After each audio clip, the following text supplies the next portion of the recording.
амьсгал ч өөрөө баг багаар явсаар байгаад бидний мал аж ахуй, эдийн засагт өөрөө ингээд асар их нөлөө ордорж байгаа юм. Одоо энэ зуд ч юм уу те байгалийн эрсдэлтэй нөхцөл байдлын давтамж бол их ойртож байна. Тэгээд тэрс өмнөхөөсөө шал өөр болцсон. Намар эрт болж байна. Зун их орой болж идэг болцсон. Бороо орох цагтаа орохгүй, оройтж ороод. Яг энэ хിവэрээ байх юм бол нүүдлийн мал аж ахуй дээр гарах хүн байхгүй шүү.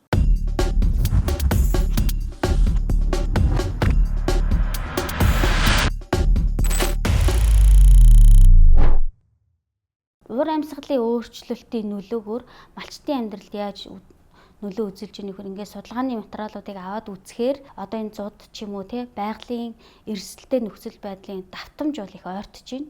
Тэгэхээр сүүлийн үед одоо энэ 15 оноос хойш ялангуяа одоо сүүлийн 2-3 жилд бүр их эрчимтэй энэ цаг агаар бол энэ өөрчлөлт бол мэдэгдээд байгаа. Жишээл одоо манай хангас сум гэхэд чи одоо ер нь хэр варгийн хавсрах тэгэж бүтэн сараар нүддгүйсэн байхгүй шорон шурга.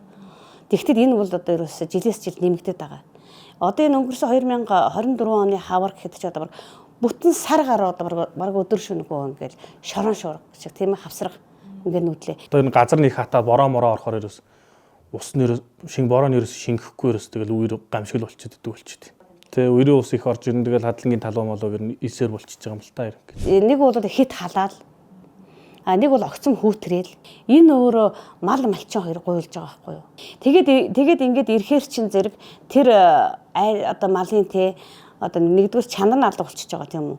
Тэгээд тэр айл хорогдол одоо ингээд их болоод ирж байгаа шүү дээ маллаж орлоо.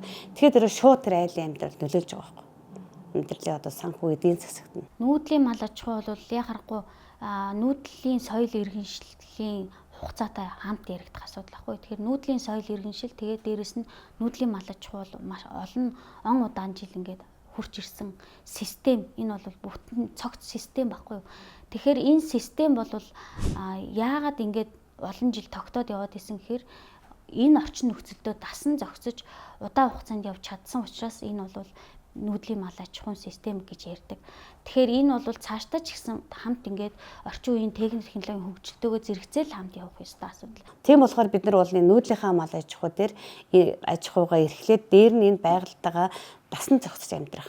Энэ цаг үеийн өөрчлөлтөнд дасан зохицох бүхий л арга замыг хайх нөхцөл байдлыг л бий болгох хэрэгтэй байна. Парист одоо улс орнууд чуулаад бид нар одоо энэ өөрсдийн орныхоо хэмжээнд өөрсдийнхөө орны төвшөнд энэ хүлэмжийн ялгаруулалтаа бууруулъя, багасгая. Тэгээ ямар нэгэн байдлаар бүх салбарт ингээд одоо өөрийнхөө хэмжээнд арга хэмжээ авъя гэдэг үүрэг амлалт аваад ингээд тэнд ингээд гэрээ тунгаг бичиг байгуулад ингээд манай улс гэхэд чинь 2030 он гэхэд хүлэмжийн ялгарлыг 22.7%-аар бууруулна гэд үүрэг амлалт авсан байгаа.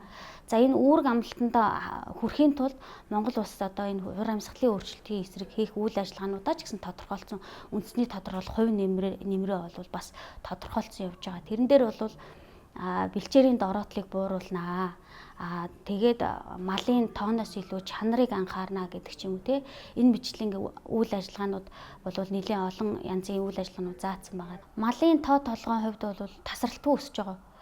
Зөвхөн зудтай жилүүдэд буурдаг. Тэгэхээр манад бол нас гүйцсэн малын тоо те маш одоо тоо нь бол их байна. Нэгдүгээрт, хоёрдугаарт сүргийн зохистой бүтэц байхгүй байна. Өөрөөр хэлбэл тэр сүргийг сэлбэх, нөхөн үйлдвэрлэл явуулах тэр мал нь одоо мал нь бол бага байна. Заазлаад одоо эдийн засгийн эргэлтэнд оруулах ёстой малын тоо бол их байна гэсэн ийм одоо дүн шинжилгээнүүд ярьдаг. Гол нь яаж бууруулах бэ гэдгийг бол манай судлаачдын хувьд бол энэ сүргийн эргэлт тооцдог энэ энгийн аргачлалыг малчдад энгийн байдлаар гар утсанд нь суулгаж өгдөг ч юм уу аль эсвэл одоо тэр яаж ямар хялбар байдлаар тэднэрт ойлгуулах вэ гэдэг арга замыг бол хайхан зөв баг. Тэрнээс биш одоо мал бол хувийн өмчтэй.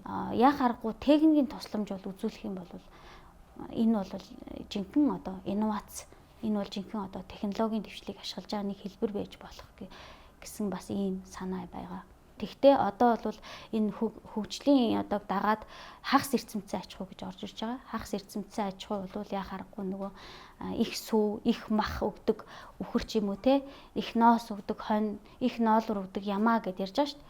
Тэгэхээр эдгээр бол юу гэхээр манай үндсэн одоо энэ Монгол малаа эрлийцжүүлэх ч юм аль эсвэл гаднаас одоо энэ өндөр ашиг шимтэй малын үрийг оруулж ирж альсвал шууд амьдаар нэгж оруулж ирж ингээд эрчимцэн аж ахуй хөгжүүлж байгаа. Энэ бол бас тодорхой бүс нутгуудад хөгжиж явж байгаа. Нүүдлийн мал аж ахуй ч юм бол манай уламжлалт мал аж ахуй Монголын ерөөсөө өцөгдөөс эцэг өвгдөөс уламж нүүдлийн мал аж ахуй.